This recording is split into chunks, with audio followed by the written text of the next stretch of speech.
वमा अरसलनाका इल्ला रहमतल लिल आलमीन, जिसको तुम जगत पति कह रहे हो, जिसको तुम जगत गुरु कह रहे हो, जिसको तुम पूरी दुनिया का मुहाफिज और मालिक मान रहे हो, कुरान ने उसी नबी के बारे में ये फरमा दिया, वमा अरसलनाका इल्ला रहमतल लिल आलमीन। ऐ लोगों, हमने तुम्हारे दरमियान तुम्हें रहमतुल लिल आलमीन दिया, एक ऐसा नबी तुम्हारे पास भेजा जो पूरे विश्व के लिए, पूरी दुनिया के लिए, सारे आलम के लिए रहमत बनकर गया।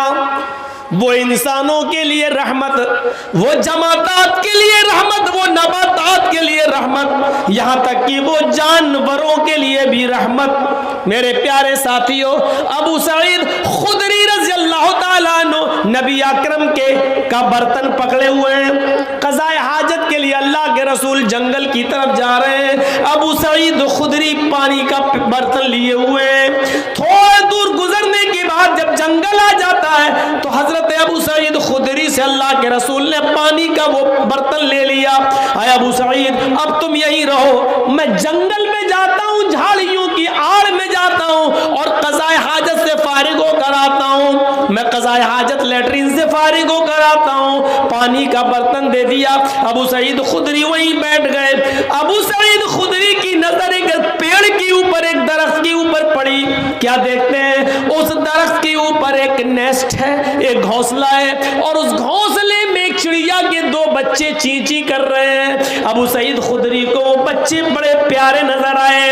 अबू सईद खुदरी पेड़ के ऊपर चढ़ते हैं और घोंसलों से उन दोनों चिड़िया के बच्चों को ले लेते हैं।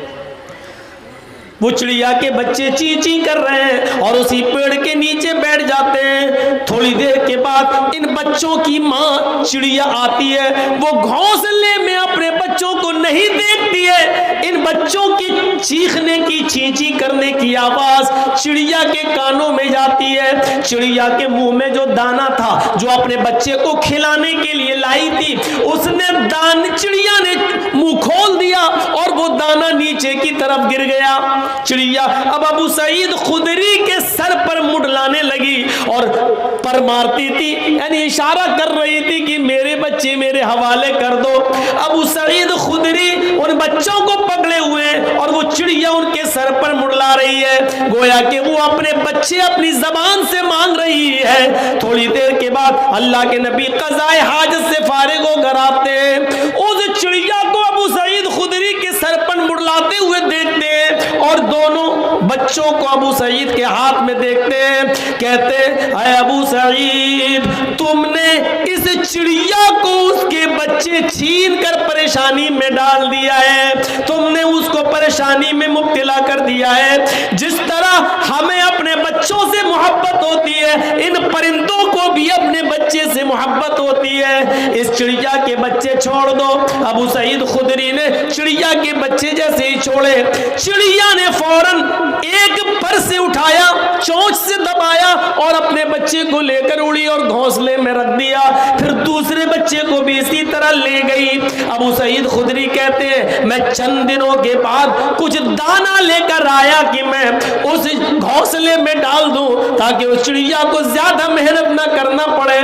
2-4 दिन के बाद जब मैंने उस इलाके में कदम रखा तो क्या देखा कि न वो चिड़िया वहां है, न घोंसला वहां है। यानी चिड़िया ये समझ गई यहाँ मेरे बच्चे महफूज नहीं है, आज किसी ने ले लिया, कल कोई और भी मेरे बच्चों को ले जा सकता है। उस चिड़िया ने अपना बसेरा कहीं और बना लिया। मेरे भाइयों, अल्लाह के रसूल का चिड़िया को देखना और अबू सईद खुदरी से कहना, जिस तरह हमें अपने बच्चों से मोहब्बत होती है, इन परिंदों को भी होती है, इसके बच्चे वापस कर दो। ये वाकया हमें बतला रहा है कि अल्लाह के रसूल परिंदों के लिए और जानवरों के लिए भी रहमत बनकर आए थे। इसीलिए मेरे भाइयों, रहमतुल आलमीन कहा गया और पूरी दुनिया का मुहाफिज वही हो सकता है जिसके अंदर रहम हो। जब रहम निकाल लिया जाए तो पूरी दुनिया, क्या वो एक मुल्क का भी मुहाफिज नहीं हो सकता।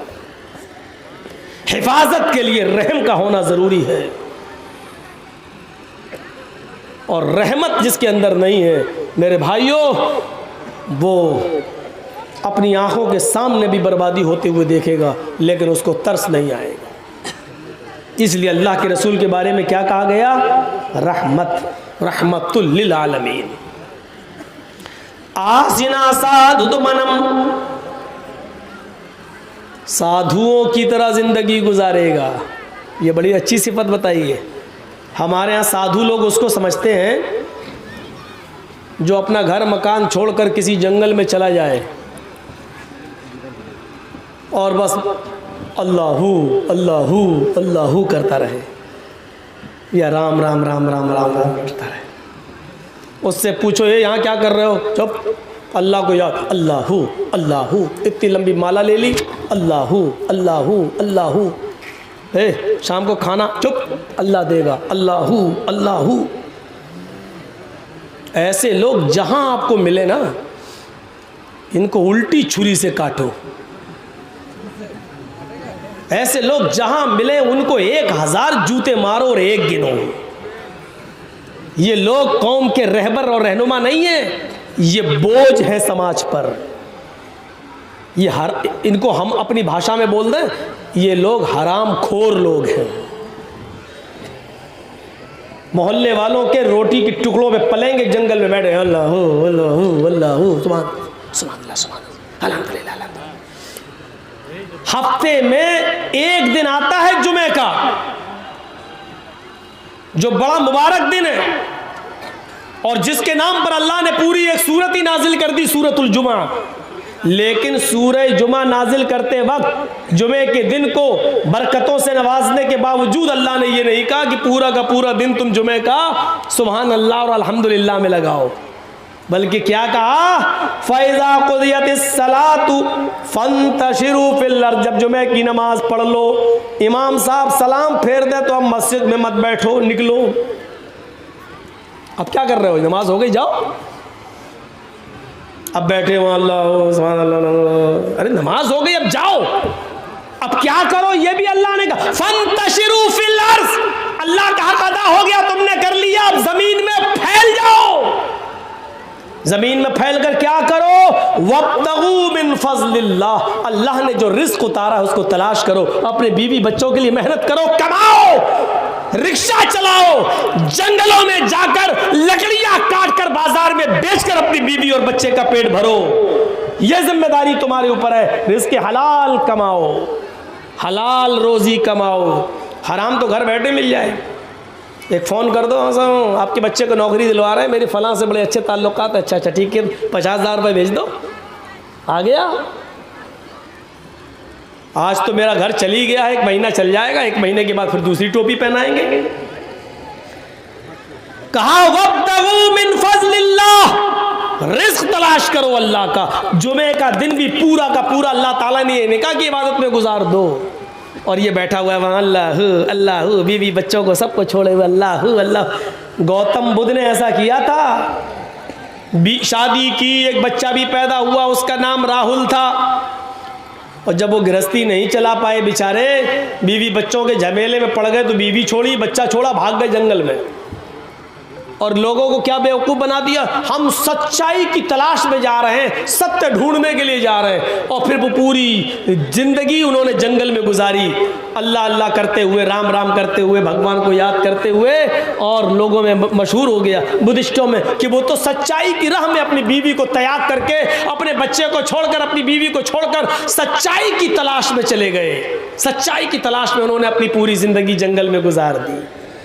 अल्लाह के रसूल ने ऐसी ज़िंदगी गुजारने से मना किया है कि जंगलों में चले जाओ और अपनी बीवी बच्चों को छोड़ दो। नहीं, फरमाया कि बीवी का भी हक अदा करो, मजदूरी भी करो, मेहनत भी करो। इबादत के बाद सबसे पहले हुक्म क्या दिया? फ़ैज़ा क़ुज़ियतिस सलात, नमाज पढ़ ली। अब दूसरा हुक्म क्या है? फ़ंतशिरू फ़िल अर्ज़, ज़मीन में फैल जाओ। और उसके बाद ऑर्डर क्या है? वब्तगू मिन फ़ज़लिल्लाह, रिज़्क़ रोज़ी तलाश कर, अल्लाह का फजल तलाश कर, हराम मत कमाओ। तुमने अल्लाह की इबादत कर ली, उससे मांग भी लिया, भाई दोनों सजदों के बीच में आप बैठे थे, दुआ की थी अल्लाहुम्मा ग़फ़िरली वरहमनी वहदनी वआफ़नी वरज़ुक़नी। आपने रिज़्क़ सब मांग लिया, रिज़्क़ भी मांग लिया, मग़फ़िरत भी मांग ली, रहम भी मांग लिया, आफियत सेहत तंदुरुस्ती सब कुछ मांग ली, उसमें आपने रिज़्क़ भी मांग लिया। लेकिन मांगने से काम नहीं चलेगा, मांगने के बाद प्रैक्टिकल करके दिखाओ, यानी कमाओ और मेहनत भी करो और फिर अल्लाह पर तवक्कुल करो। यानी अब आप मेहनत करो और भरोसा अल्लाह पर करो, इंशाअल्लाह। हाथ पैर मार रहा हूं तो अल्लाह में देगा। दोनों चीजें, ये नहीं कि हमने मांग तो लिया नमाज में वरज़ुक़नी अल्लाह में रिज़्क़ दे, अब बैठ गए अल्लाह देगा अल्लाह देगा, बैठ गए। क्यों? हमने मांगा तो है भी नमाज के बाद, अल्लाह से मांगा अल्लाह देगा अल्लाह देगा। ऐसे तो अल्लाह ने इब्राहीम अलैहिस्सलातु वस्सलाम की बीवी हाजरा के बेटे इस्माइल के लिए भी ज़मज़म का चश्मा जारी नहीं किया। हाजरा देख रही है मेरे बेटे के होंठ सूख चुके और इब्राहीम मुझे अल्लाह के भरोसे पर छोड़कर चले गए, लेकिन अल्लाह ऐसे तो नहीं देगा कि हम हाथ पे हाथ धरे बैठे रहें। कुरान पढ़िए, हदीस पढ़िए। हाजरा अपने बच्चे के पानी के लिए दौड़ती है, पहले भागती हुई जाती है, सफा पहाड़ी के ऊपर चढ़ जाती है, दौड़ती हुई जाती है, सफा पहाड़ी के ऊपर चढ़ जाती है और सफा से झांक कर देखती है कि देखे कोई कबीला रहता हो नीचे, अगर कोई गांव है, बाशिंदे हैं, कोई रहाइश है किसी की, तो मैं नीचे चली जाऊं और अपने बच्चे के लिए थोड़ा सा पानी ले आऊं। लेकिन झांक कर देखती है बियाबान जंगल है, चलो वो एक और पहाड़ी है, उस पहाड़ी पर चलती हूँ, शायद उसके नीचे कोई बस्ती रहती हो। सफा से दौड़ती हो, मरवा की तरफ भागती है, कभी आहिस्ता चलती है, कभी तेज चलती है। मरवा पहाड़ी पर पहुंच जाती है, वहां से झांक कर देखती है, उधर भी कोई कबीला नहीं, कोई गांव नहीं, कोई बस्ती नहीं। सफा से मरवा, मरवा से सफा, सफा से मरवा, मरवा से सफा, सफा से मरवा, मरवा से सफा, फिर सफा से मरवा 7 चक्कर लगाती है और 7 चक्कर लगाने के बाद थक गई, आ गई अपने बेटे के पास का, अल्लाह मेरे शौहर इब्राहिम मुझे और इस बच्चे को तेरे हिफ्ज़ व अमान में छोड़ के गए, तेरे भरोसे पर छोड़ कर गए, और मैं एक औरत हूँ, जितना दौड़ना था मैंने दौड़ ली, जितनी मेहनत करना थी मैंने कर ली अपने बच्चे के पानी के लिए। एक औरत साथ अपने मासूम और दूध पीते बच्चे को छोड़ कर कहाँ जा सकती है? अय अल्लाह मेरे बेटे के लिए पानी का इंतजाम कर दे। दिल से जो आह निकलती है वो असर रखती है, पर नहीं ताकत परवाज मगर रखती है। हाजरा की आवाज दिल से निकली थी, नजरें आसमान से नीचे की, क्या देखती है कि मेरा बेटा इस्माइल जिस जगह पर एड़ियां रगड़ रहा है, अल्लाह ने जिब्रील को हुक्म दिया अपना वहीं पर मारो। जिब्रील ने वहीं पर अपना पर मारा और वहीं से पानी का चश्मा जारी हो गया, जम पानी का चश्मा जारी हो गया। हाजरा ने पानी को बहते हुए देखा तो उसकी मुंडेर बांधने लगी, ये बह ना जाए, पानी कहीं खत्म ना हो जाए। वो बेचारी मुंडेर बांधने लगी, मिट्टी से खड़ा कर करके उसकी मुंडेर बांधने लगी। अल्लाह के नबी ने फरमाया अल्लाह हाजरा पर रहम फरमाए, अगर हाजरा ने उस पानी को घेरा ना होता, उस पानी को घेरा ना होता तो अल्लाह ताला उस पानी को सारी दुनिया में पहुंचा देता, और जब सारी दुनिया में पहुंच जाता तो कदर ख़त्म हो जाती। जो चीज़ आसानी से मिल जाए तो उसकी कदर ख़त्म हो जाती है। आज गंगा जल की कोई कदर नहीं है, आदमी ले तो लेता है लेकिन जल्दी पीना नहीं चाहता, क्योंकि वो जानता कि गंगा में कितने लोग क्या क्या करते हैं, वो जानता है। लेकिन अकीदा है इसलिए ले आता है, बेचारा भर कर ले आता है। लेकिन आज उस गंगा की कोई कदर नहीं है, बस गंगा माँ है दर्जे में, लेकिन कदर क्या, उसी में लोग लैट्रीन कर रहे हैं, उसी में पेशाब कर रहे हैं, उसी में डुबकी लगा रहे हैं, उसी में नहा रहे हैं, सब कुछ कर रहे हैं, और फिर वही पानी पी भी रहे हैं, तो कदर ख़त्म हो जाती है। हाजरा बार बार पानी को रोक रही हैं और अपनी अबरानी ज़बान में बोलती जा रही हैं, जम जम जम जम, यानी रुक रुक, अरे ठहर, कहाँ जा रहा है, रुक रुक, ठहर ठहर। उस पानी का नाम ही पड़ गया जमजम। उन्होंने बोला था जम जम, रुक रुक रुक, अरे ये तो रुक, कहती जा रही हैं। उस पानी का नाम अल्लाह के रसूल ने भी उसको बदला नहीं, वही रहने दिया जो हाजरा की ज़बान से निकला था। बताने का मकसद ये है कि हाथ पे हाथ धरे हुए वो भी नहीं बैठी रही, अल्लाह पे भरोसा मेरे बेटे को पानी मिल जाएगा। दौड़ना उनको भी पड़ा। हाजरा दौड़ रही हैं। इब्राहिम अलैहिस्सलाम अपनी बीवी और बच्चे को अल्लाह पर भरोसा करके छोड़ गए और दावत तौहीद के लिए निकल गए। निकलना उनको भी पड़ा।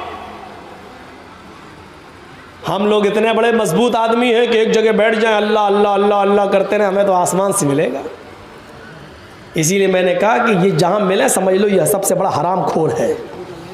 ये बोझ है पूरे समाज के ऊपर, सोसाइटी के ऊपर, ये आदमी बोझ है।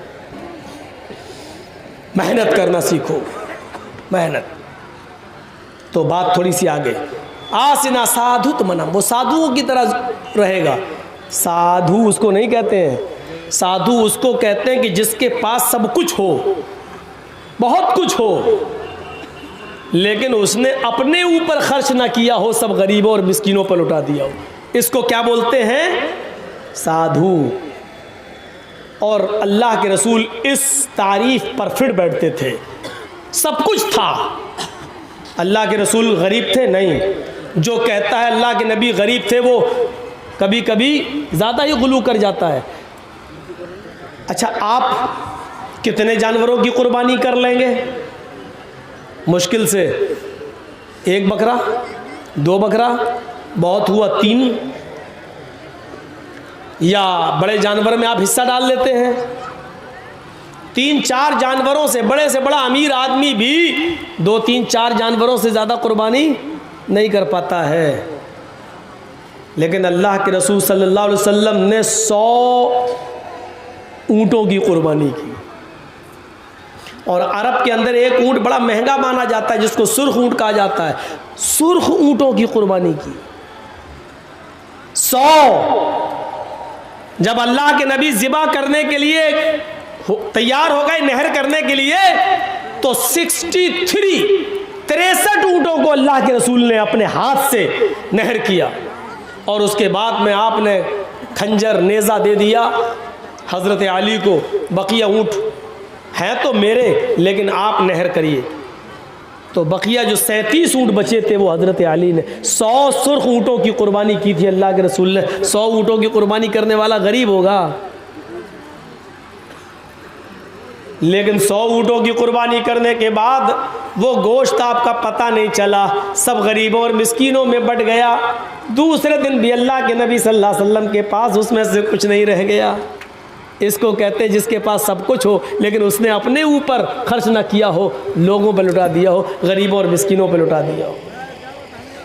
खदीजा अरब की बड़ी रईस औरत थी। अल्लाह के रसूल से जब निकाह हुआ तो खदीजा की सारी दौलत के मालिक अल्लाह के नबी बन गए। खदीजा ने अपनी सारी दौलत अल्लाह के नबी पर निछावर कर दी, लीजिए आप रसूल बन गए हैं, पैगंबर, मेरी दौलत आप दीन के काम में लगाइए। अरब की सबसे रईस औरत, और निकाह के बाद वो दौलत नबी के पास आ जाए। लेकिन ताज्जुब ये है, आज 18, 20, 22 साल का लड़का अभी दरी पे सो रहा है, चटाई पे सो रहा है, और 22 साल के बाद अगर उसकी शादी हो जाए तो फिर कहाँ सोता है? डबल बेड पर सोता है। क्यों? अब वो जो बिस्तर मिला है उसको ससुराल से, अब उस पे सो रहा है। स्टाइल बदल गई।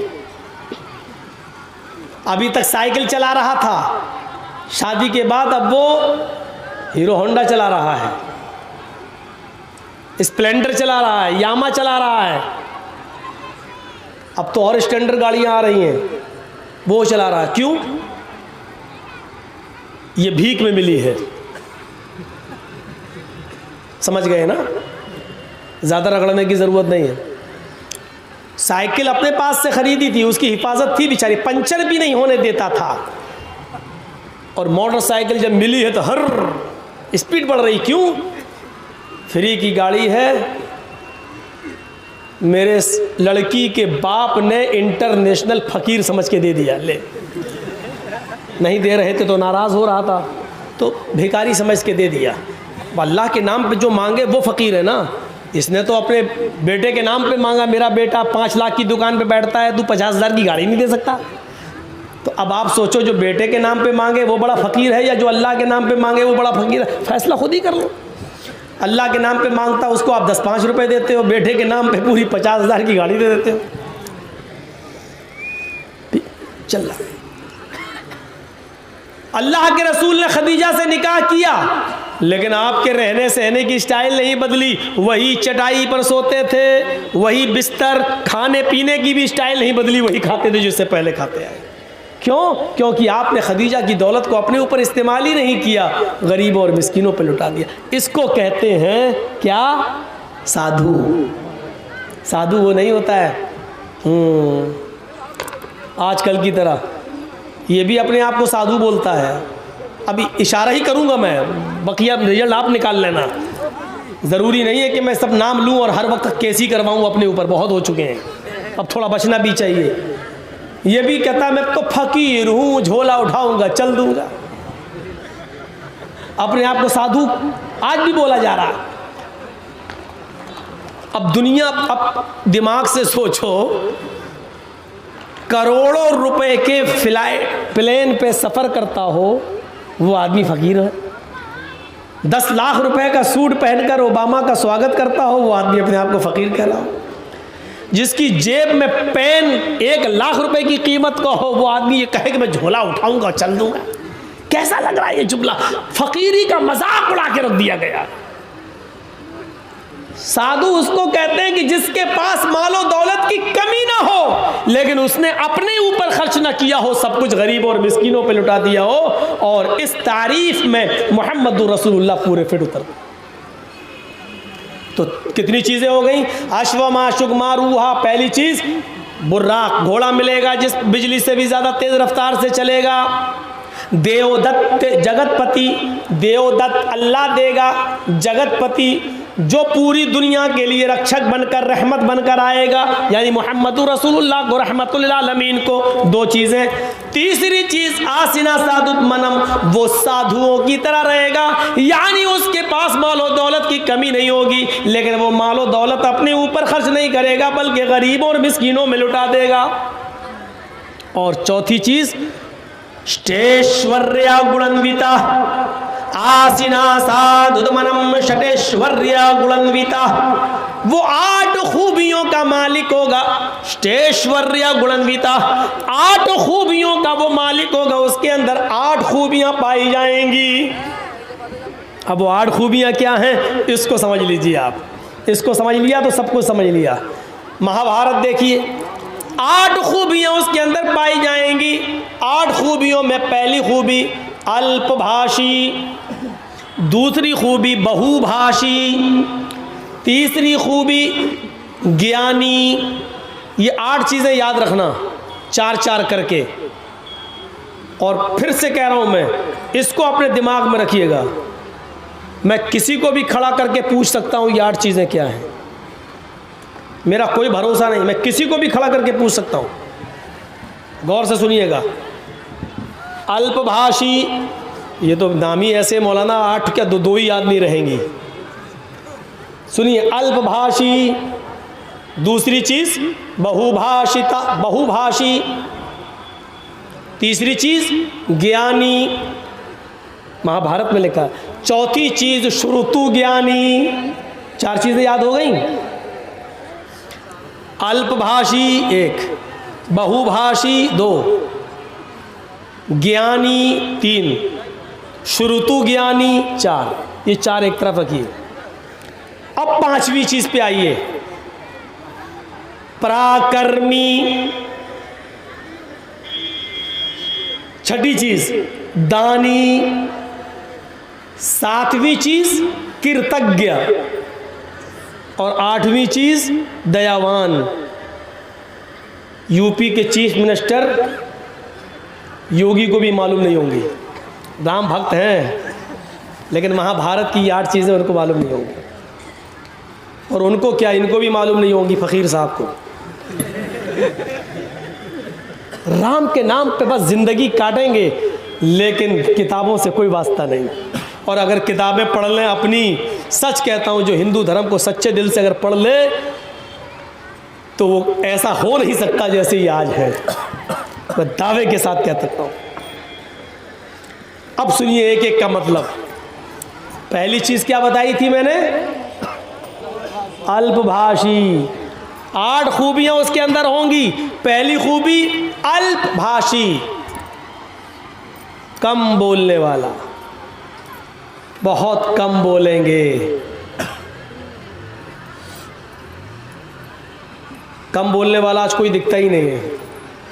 और एक बेचारा था वो बिल्कुल ही कम, वो बोलता ही नहीं था, इनसे पहले वाला मनमोहन सिंह। वो बेचारे बोलते ही नहीं थे, हंसते रहते थे। और ये बेचारे चुप नहीं रहते हैं, ये बोलते ही रहते हैं। इनको खुद नहीं मालूम हम बोल क्या रहे हैं, झूठ है कि सच है। सऊदी अरब में गए थे हमारे हजरत, तो वहाँ के बादशाह से कहने लगे तोप देखकर कि ये कितना फेंकती है, मतलब इस तोप की रेंज कितनी है। तो वह सऊदिया के बादशाह ने कहा वल्लाही आपसे कम फेंकती है। हो गया जवाब, जो कहना था मैंने कह दिया। इन्होंने पूछा कि ये तोप की रेंज क्या है, कितना फेंकती है ये, तो उन्होंने कहा वल्लाह आपसे कम फेंकती है। तो समझ गए ना कि कोई इतना फेंके कि उसका नाम ही मशहूर हो जाए, फेंकू। तो ये तो बड़े ताज्जुब की बात होगी कि लोग उसको फेंकू के नाम से जानने लगे। तो ये तो एक अचंभे की बात है, ताज्जुब की बात है। और मौलाना अबुल कलाम आज़ाद ने यही तो कहा था, किसी भी झूठ को सच करना हो तो इतना फेंको, इतना उसको इतना बोलो कि सुनने में वो सच लगने लगे, ऑटोमेटिक वो सच हो जाएगा, ऑटोमेटिक। यही हो रहा है आजकल, यही है। अल्पभाषी, कम बोलेंगे। ये नहीं कहा कि बिल्कुल नहीं बोलेंगे, कम बोलेंगे। अल्लाह के नबी इतना कम बोला करते थे, इतना कम बोला करते थे, इतना कम बोला करते थे। मुस्लिम शरीफ किताबुस सलाम के अल्फाज है कि यहूदियों का एक गिरोह नबी अकरम के घर पे आया, दरवाजे को दस्तक दी। अल्लाह के नबी ने दरवाजा खोला। यहूदियों के इस गिरोह ने नबी के घर में आने से पहले नबी को देखा तो कहने लगे अस्सलामु अलैकुम, अस्सलामु अलैकुम। अस्सलाम नहीं कहा, क्या कहा? अस्सलामु अलैकुम या रसूल अल्लाह। आए अल्लाह के नबी आप पर मौत हो। ये नहीं कहा अस्सलामु अलैकुम आप पर सलामती हो, बल्कि यहूदियों के इस गिरोह ने क्या कहा? अस्सलामु अलैकुम। और जल्दी में कहा अस्सलामु अलैकुम, ताकि पता ना चले, शक ना हो जाए। अस्सलामु अलैकुम या रसूल अल्लाह, अल्लाह के रसूल आप पर मौत हो, आप बर्बाद हो जाएं। तो अल्लाह के नबी सल्लल्लाहु अलैहि वसल्लम कुछ मशकूक हो गए हैं, इसने सलाम कहा कि साम कहा। अब वालेकुमुस्सलाम कैसे कह दूँ इनको, जो आदमी हमारे लिए मौत भेज रहा है और हम कहें सलामती हो तुम पर। तो पता नहीं ऐसा ना हो कि अगर मैं वालेकुमुस्सलाम कह दूँ तो ये बुरा मान जाए और ये कहने लगे कि हमने तो सलाम कहा और आप हमें मौत भेज रहे हैं। तो अल्लाह के रसूल ने बहुत मुख्तसर जवाब दिया, वालेकुम। न सलाम कहा न साम कहा। क्या कहा आपने? वालेकुम, जो तुमने मुझ पर भेजा हो तुम पर हो गया काम, बात ही खत्म होगी। इतना कम बोलते थे अल्लाह के रसूल।